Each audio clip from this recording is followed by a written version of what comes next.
Hello, good evening, good evening. Um, my name is Katie London. I am a teacher, keynote speaker, curriculum design consultant, and developer. And I also am the owner of Trailblaze into Language Learning.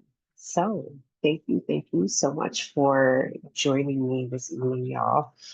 I wanted to share with you professional development that I not only attended, but also participated in for this summer. So we're going to call it PD Summary of 2025, Summer of 2025. That's what we're going to call this. I did this before a while ago, and it's been a while. And so for me, honestly, versus me write everything out, I'm much better at speaking via video and sharing it orally with you. So let's go ahead and let's get started. So first off, y'all, I had an opportunity to attend a variety of different conferences this year. In addition to that, I had an opportunity to give, I want to say one, two, three, maybe four workshops as well, which was great fun. It was awesome. And at the very first workshop I gave, it was on reflecting on engagement in terms of being successful in the world leaders classroom. That one was in June, but that was specifically for the SIGs. SIGs are student interest groups from ACTFL. It was for the African American SIG, which I am a member of as well. And that went really well. We did have a small turnout, but I really talked about a lot of different things from belonging to equity to interculturality as well. So um, I also did a free webinar. You probably saw that floating around social media. The free webinar was on, again, sustaining success in the world language classroom. Um, talk a little bit more about belonging, equity, and interculturality. In addition to that, I also talked about my curriculum coaching program. So if you are interested in taking a look at that free webinar, perfect for the beginning of the year, perfect for during the year, middle of the year, end of the year, perfect for that.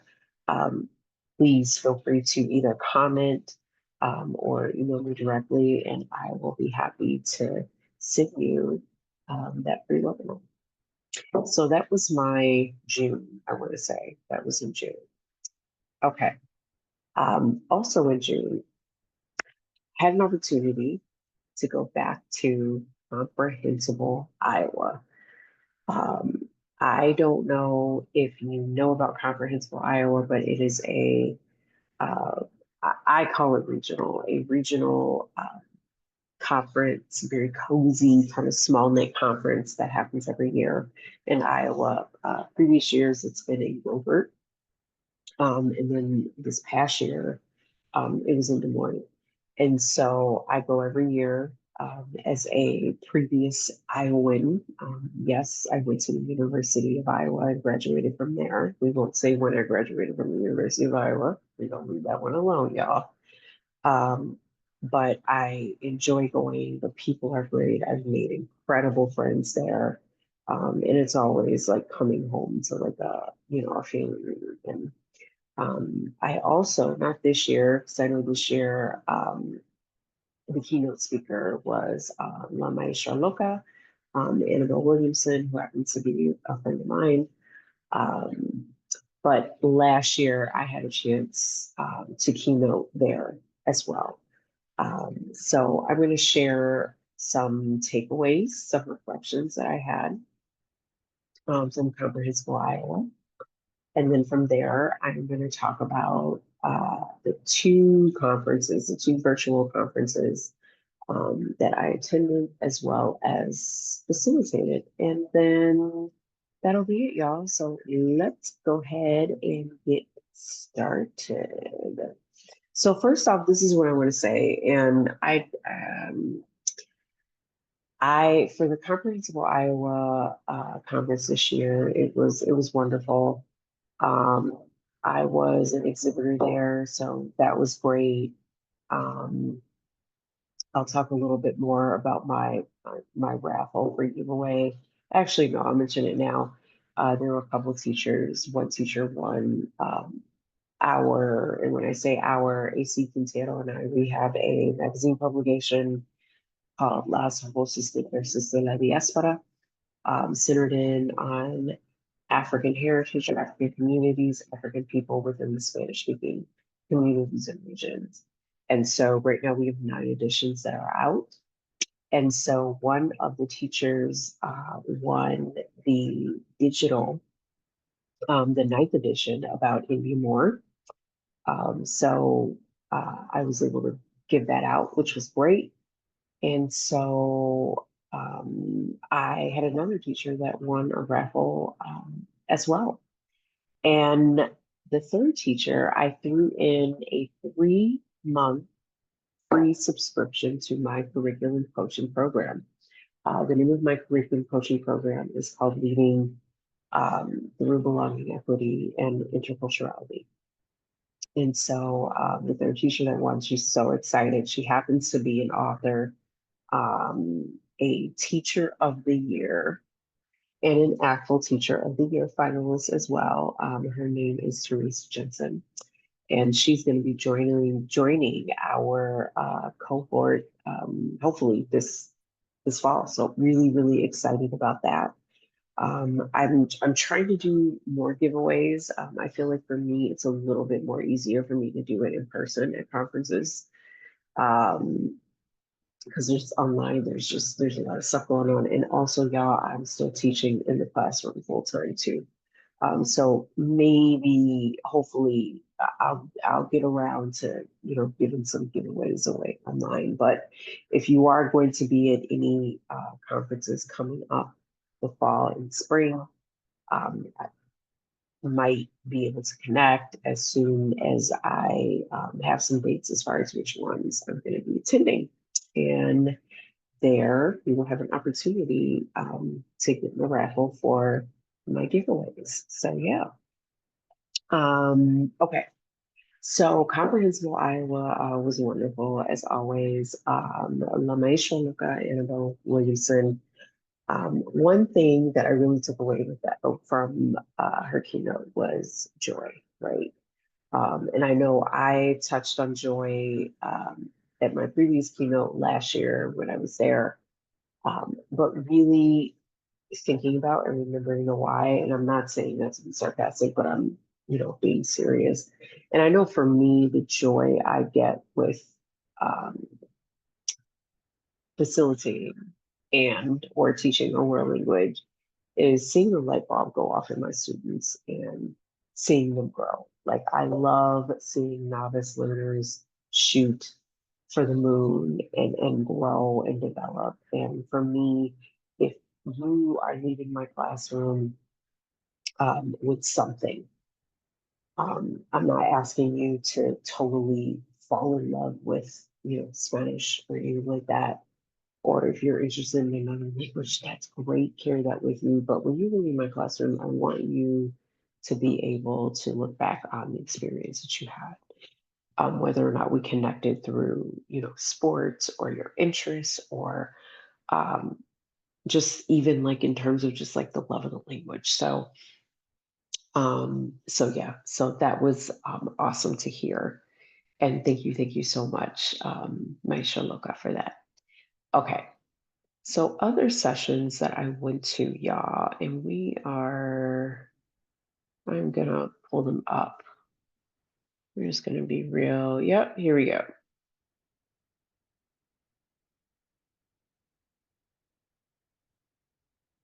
Okay, here we go. All right, y'all. So listen, there was I believe the name of it, like the opening is called like the plenary. I might be off on that, y'all, but Theresa Jensen, you all heard me mention her before. She did a presentation on creating a gender inclusive Spanish classroom. And it was kind of like a mini presentation, but it was wonderful. It was such a wonderful presentation, speech. I want to say, I know she did present, she did do a workshop creating a gender inclusive Spanish classroom, but I think I'm getting my wires like mixed up, y'all. It's a little late, so you're gonna have to excuse me. We're just really informal. But she did do the opening for the Comprehensible Iowa Conference, where she talked about the importance of a gender inclusive classroom. And it was just so wonderful to hear. And I know for me, personally, that is something that I have created as a norm in my classroom. Um, my students are introduced and they see gender inclusive pronouns. I talk about that with them. I explain that to them. And, it's interesting because, and then I kept getting questions about like, hey, Miss Linden, if I'm referring to someone, whose pronouns are they or them, would I use the O, the E, or the A? And I'm like, oh yeah, the E. And also being able to see it in their writing. So, I really, really encourage you if you want to know more information about how you can create, if you haven't already, or provide even more support when it comes to creating a gender inclusive Spanish classroom. Make sure you follow. She has an Instagram account. I think it's Storytime with Senor Jensen, or if you just type in the search Senor Jensen, you will see it. But her name is Theresa Jensen. And again, she's going to be in our curriculum coaching cohort. And I'm super, super excited to have her. Next, now again, you all, I'm not giving you the entire, conference. I did not go to every single workshop. My time was really divided between me being out at my booth and really, connecting with teachers and talking to them about, the products that I have, and also going to certain workshops that I wanted to be in and that I needed to go in. So this one here, this one was by Jim and Bryce. And Bryce, I'm referring to Bryce Hedstrom. If you haven't heard about him, if you Google him, he's got so much information on comprehensible input, specifically grammar and context, and also the importance of reading as well. And then we have Jim Tripp, who happens to be one of my good friends. I do consider him a good friend. And I want to say we're both authors. Yeah, he's got some things that he's written as well. And he also works very closely with the group Experiencia Colombia. If you haven't heard, they do an excursion or a PD away for profes every year. And there's another teacher that I'm going to be talking about that also co-heads that up. But I went to this session because the title of it was Stuff That Works for Upper Levels. And so this was something that I talked about in my,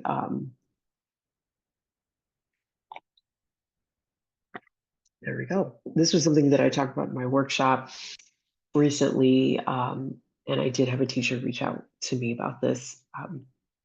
I am beginning next week. I'm going to be developing curriculum for Spanish 5 course at my school. And so I'm incredibly excited, a little intimidated. I've been teaching novice learners for so long. I can do it with my eyes closed at this point. And so I had spoken with my department chair and I was just like, okay, yes, ready for a challenge. Let me stretch my muscles. So I am incredibly excited and very, very, very humbled to even, be chosen to teach this course. So with that in mind, I wanted to go to this workshop, Stuff That Works for Upper Levels. So these are just some of my notes that I took. I know Jim talked about the importance of creating stories. OWI, if you're not familiar with the acronym OWI, that is one word image. That is a acronym that is used within the CI community, the Comprehensible Input community. So he talked about, having the class create characters, and then they're able to create the characters by, giving them descriptions, and then you talk through it and you put sentences together and so forth. He also talked about incorporating music, Locura de Marzo, which is March Madness. And then I know he said that he incorporates one song a week. I loved that idea. If we think about our learners now, and of course, I'm thinking about my high schoolers, everybody's walking around with their AirPods in, so they're always listening to something, which is a huge, huge, huge, huge thing. So I'm really looking forward to connecting and utilizing a lot of music in the classroom. I feel like with my novice learners this past year, I did use music in the classroom, but it was more so like background. So like I would have music playing in the background while I was giving like a mini lesson, or music was always playing when they walked in, or music was playing when they were working on things, And so I was strategic, like I played, and again, I teach Spanish. So for those of you that are Spanish teachers, you probably are familiar with some of these titles, but I played a little bit of Shakira. I played a lot of Bad Bunny. I'm a huge Bad Bunny fan. And I also played Show Keep Town, and there were a couple artists from Equatorial Guinea that I also played. And it's so cool because you can hear the connection of the Afrobeat that Show Keep Town used in their music. Show Keep Town is a group from Colombia, specifically the region of Choco, where you have a very, very high and large population of Afro-Colombianos. And so yeah, but that's how I utilize the music. And it was really centered in on a theme, but being able to focus in on a specific song a week, especially for our upper levels, I'm really, really excited about doing that. Jim also talked about cooking. This is something that I feel like I just don't really plan ahead for. So I've put, I have a lot of boundaries in place so that I am not getting burned out. So that when I step foot into the building, contract time, I start working, and by the end of contract time, that's it. I'm going home. I have three kiddos under the age of 12, and so they're at that age where there's activities after school or whatever the case may be. And we are very, very blessed to have a new cooking, like our cooking equipment just got updated in our culinary department in our north building. We have basically two campuses because we service over like 3,000 something students. And I mean, it's phenomenal. Um, and I really would like to do this because this question came up with my novice learners, like, yo, can we cook something? But I'm like, oh my gosh, it just so much planning ahead of time. So hopefully I can get to this, and this is something that I can work on. I love that Jim also talked about, of course, there's field trips. I know some of us do virtual tours on Google, but if you're able to take a field trip, do it, or invite people in. That's something that we do a lot of in the world language department, like having speakers come in. And that's something that I'm also looking more to do as well too. And then I love this part where he said, keep in mind, students want to talk about themselves. And then he, talked about card talk, which is basically you have a little card. I feel like I talked about this before. And you can pretty much have the students draw in four different corners. Like, what do you like to eat? You draw that food. Where are you from? You draw the city you're from. Who are your friends? You draw your friends. Um, where do you live? You draw, where you live. And then you use that information to, create a conversation. Not, I don't want to say create, but use that information to talk. And Car Talk is really great. It's great for belonging and also connecting with your students. And I love here that he mentions, remembering to level up with your questions. And I left out that one workshop. I did take another workshop in June, y'all. It was the OPI workshop.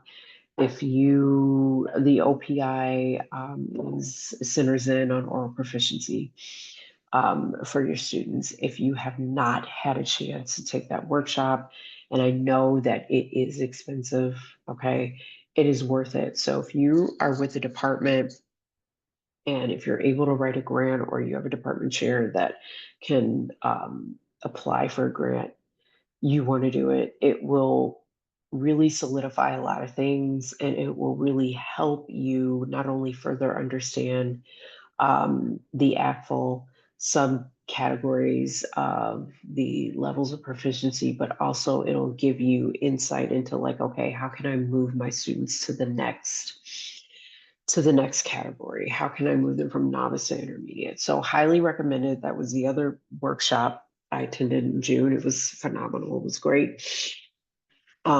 So this leveling up your questions. So if you have, intermediate learners in your advanced class for upper levels, for example, right? Maybe you do, maybe in your Spanish 3, you've got like some intermediate mids, right? If we want them to get to advanced, we got to look at the criteria on the ACTFL proficiency scale. That not scale. I don't know why I use scale, but the ACTFL proficiency category, the little spiral thing, y'all. You want to look at that, what that description is and what that entails. And then you want to level up your questions so that we don't want to keep questioning them at the level that they're at. Now, obviously, if they're not quite ready to go to that next level of questioning, then no, but you want to gradually figure out a way to scaffold them up to that next level because ultimately that goal is to support our students in moving through the level of proficiencies so that when they leave, graduate, they can do something with the language. They can communicate, read, write, speak, listen, and they can also, discuss and show evidence of intercultural competence as well. And then I like this. Jim also talked about how he has his students choose country, and then that is their country for the year. And they have to do a research it, and they have to do a project and talk about it at the end of the year. And I love that too, because we have to keep in mind too with the year, like we can't do everything. Okay. And as much as we want to do everything, and I'm going to talk about this, I'm going to talk about that, you really want to think about, okay, what are the 3 things that I really want to focus on this year? And, if it has to do with, well, I want my students to become acclimated to all the other, countries that speak this language, maybe do something like this if there's not enough time or not enough space in your curriculum, because you don't want to overcrowd your curriculum either. You want to make sure that you're going in the depth and also covering meaningful and purposeful things that are going to prepare them. Okay. Bryce Hedstrom, I love this. He has a book, High Impact Reading Strategies. I am going to get that book. Y'all, if you haven't, as world language teachers, I know that there are reading endorsements out there, but take a course or brush up on implementing strategies for reading. Okay, because we do it all. We teach reading, we teach writing, all of it. There are a number of different strategies that I do for my students when it comes to reading, because they still need that support. It's not like, okay, they got to my language class, I don't need to teach reading. No, you do. You got to give them some strategies, especially your novice learners. And then moving on up to your advance, as well. Um, but I love these here. This show you understand it, summaries in English, show you've thought about it. I feel like I can't remember, this was a chart, but he had like a graphic organizer, and I love this. And this is something I am going to implement with reading. So on one side, you had activity for novel and short stories, right? So you got to show you understand it. So summary, they have to write a summary in English, maybe that paragraph. On the other one, write a connection to it. Like what intercultural competence? Like it's not just like, yeah, I know in this season during these months, this is what happens in Argentina or this is what happens in Cuba. That's great, but like, what is your connection? We want to make sure our students are leaving with intercultural competence. Thank you, Dory Conlon. I am crediting her because she started that movement, y'all. Other things you can have them do in that graphic organizing, comment, compare. And I love this where Bryce talked about don't interrupt their reading, especially if they're doing FVR, free voluntary reading, reading by themselves. It takes 20 minutes to get them refocused. So there we go. This was another idea. I love this. Have upper level students create stories for lower level students. That's great. And then I like this too for advanced structures like the subjunctive, right? We all love to teach the subjunctive, right? Use books. Yes, yes, yes. So those were my takeaways there. What else? Okay. All right, y'all, we're gonna go to Amanda. Now, Amanda, y'all, she's amazing. She's an award-winning teacher. She does a lot on the Central States Board. Her name is Amanda Benavidez-Williams. She's also a member of my curriculum coaching cohort. Um, you can find her on Instagram, in addition to Facebook. She just amazing things. So she talked about reading. Now notice y'all, we got to get this reading down. I love this pre-reading, set reading goals, elicit prior knowledge. PQA, that's another acronym within the CI, Comprehensible Community, personalized question answers. Yep. Okay. So again, we have here read aloud to your students. They want to hear you read aloud, y'all. Now, I know one time I ran into a thing where I had another teacher. I had shared that I was reading aloud, and it was just like, oh, well, if you read this part aloud, doesn't it become like a listening assessment and not a reading? And I was like, no, some students need to hear it read aloud, and that is okay. Okay. So if you are working with teachers in your department that might think differently or might not understand, show them the research. Reading aloud supports the students and their comprehension. Do it, y'all. Do it. Okay. So again, she's got card talk, some examples, write and discuss. Talk about the card first as a class and then write it on the card. So you want to make sure that you're establishing a connection first. I'm sorry, I'm sniffling y'all. My allergies is late. Picture observations. I love this. Y'all, I'm telling you, Amanda is the bomb diggity. Um, so what you can do, you can show an image related to the text, and then they write down what they see, right? So this is something that I have done, but not necessarily with the graphic organizer that she presented with. So we got lo que veo, what I see, lo que pienso, what I think, preguntas para el grupo, questions for the group, and then discusses a class on anchor chart. This I have done. I use anchor charts all the time, especially for discussions. If I have my students do something in groups and we come back whole group and discuss, love it. I love this. Our observations, this was the example she gave. Muchas personas protestan. A lot of people protest. Our thoughts and questions. Era difícil protestar. Was it difficult to protest? Perfect. I love this here. She gave infographics, and create your own pre-reading, chunking the text. This is something else that I do with my own classes as well. This is also a culturally responsive strategy, okay? If you are not familiar with what culturally responsive teaching is, Goldie Muhammad, an author, you might want to look her up. She's amazing. I'm in the middle right now, well, sort of in the middle of reading her book. It is wonderful.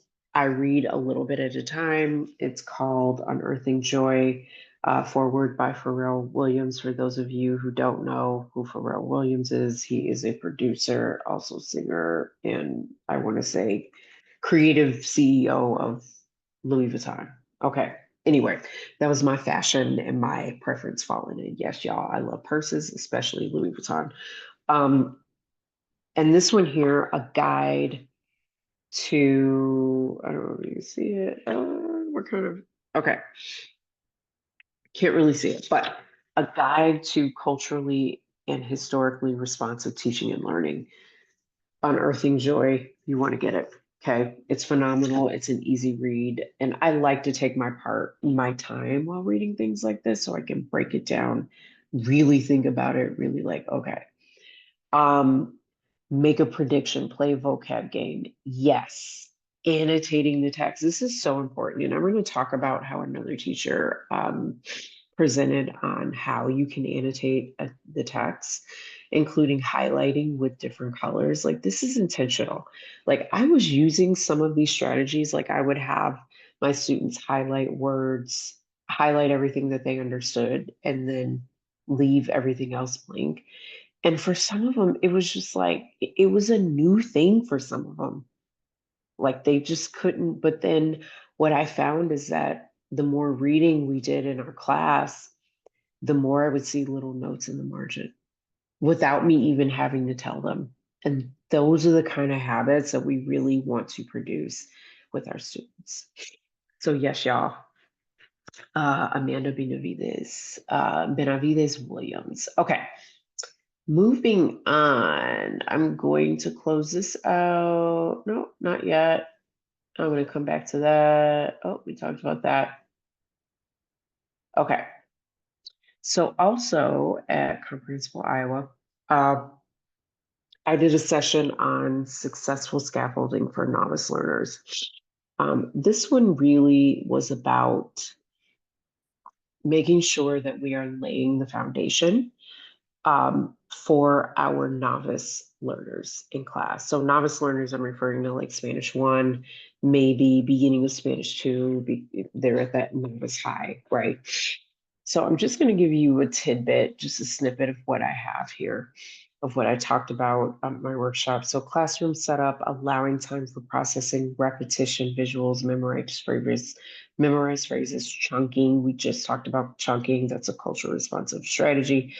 Pre vocab strategies for reading. We just saw that with Bryce Hedstrom and Amanda Benavidez-Williams. 90% or more in the target language, TPR, total physical response, and brain breaks. So things to think about if you are teaching novice learners. Okay, these are some things you definitely want to think about. Okay, moving on, y'all. So now we are going to go to CI Reboot. So CI Reboot, Comprehensible Input Reboot, just finished up last week. And this was maybe my third or fourth time presenting, I'm not sure. And so I did a workshop on assembling your assessments. Assessments is my jam, y'all. I know one thing with assembling your assessments. I did talk about my background, of course. You know, I talked earlier about attending and going through an OPI workshop. It was like a 4-day workshop, intense, but great.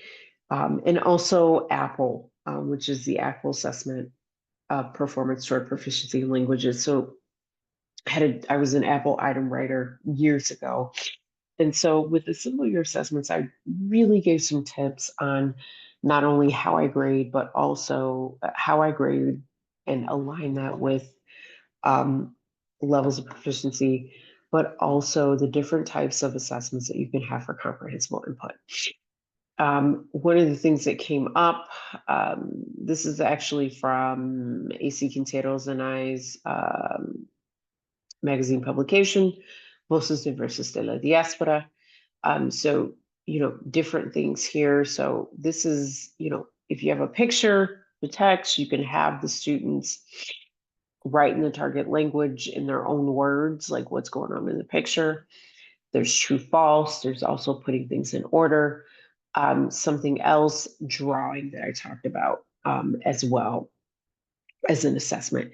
If you want even more info about assembling your assessments. And if you have questions on grading, especially when it comes to grading for equity, which is, I mean, yeah, there's quite, still in schools where grades 90%, 90, so I just wrapped up teaching middle school for 9 years. And so I taught, yeah, when I taught, it was standards. And so yeah. So if you have questions as far as, well, how do you grade and make it equitable, but also valuing where your students are at, I'm more than happy to talk to you about that. Or I can also send you a link to CI Reboot so you can take a look at the session. And it'll give you $20 off, and you'll be able to take a look at other sessions as well. So let me know. Okay. Also, there's another workshop that I went to briefly. It was by author and curriculum design consultant Adriana Ramírez. She talked about supporting students who are dyslexic. And I do recall, like in my notes, like maps and diagrams and drawings and really being mindful. So I mean, again, y'all, like it's the strategy of blended learning, UDL, universal design learning. It really we have to continue to be mindful. We have to continue to not only get to know our students, but also ensure that we are creating instruction in which they are going to feel supportive and get what they need. And if you need to make modifications or accommodations, do it, because the important thing is their growth. I also went to, let's see, yes, okay. This is a snippet, this picture here of AC Quintero. She talked about engagement through reading for Spanish 1. So again, we're talking about novice learners. I loved these tips. This is just a snippet. Again, if you want to see her full workshop, what you can do, again, email me, connect with me, drop a line in the comments, and I can send you the link for $20 off, and you get access to her workshop as well. So the way she laid the groundwork of really keeping in mind, like, okay, does your class really enjoy reading? Why don't they enjoy reading? Like, how can we make them comfortable enough to read? And so she even mentioned too, like, her students are in the movies. So she uses a lot of movies. So that's another tip too, right? As well, if that's something that you find with your classes. But she talked about, picture talk, productive, making, picture talk and productive predictions, um, giving the students vocab, language, basic language to process what they're seeing, allowing them to use tools to sharpen their own comprehension. I know she also talked about utilizing like a dictionary and a word reference when it came to looking up words. Now you can think whatever, but y'all, it's out there. So really thinking about, okay, well, if I know this is out here, how can I use this as a tool for my students that would be self-guided, self-directed? And then I love this tip that she gave about creating mini bilingual lessons to engage them in the beginning. That's important. That's really important. We think about, the 90%. I'm a strong advocate for utilizing 90% or more in the target language. Um, there's the other 10%. You could use that other 10% to have that in their native language. So this was wonderful. It was so great. I even wrote down in my notebook, I've got like capitalize on movies. Like if you find your students are in the movies, do the movies and apply these same concepts, apply these same steps. And then also maybe bilingual lessons. So this was wonderful. This was wonderful. Okay, I'm almost done. Okay, so we are going to go to another one. All right, y'all. So I had an opportunity. This was by Meg Fandel. And this was at the Practical and Proficiency Virtual Conference. Y'all, this is a free conference. Yes, I am going to say this. I am an affiliate.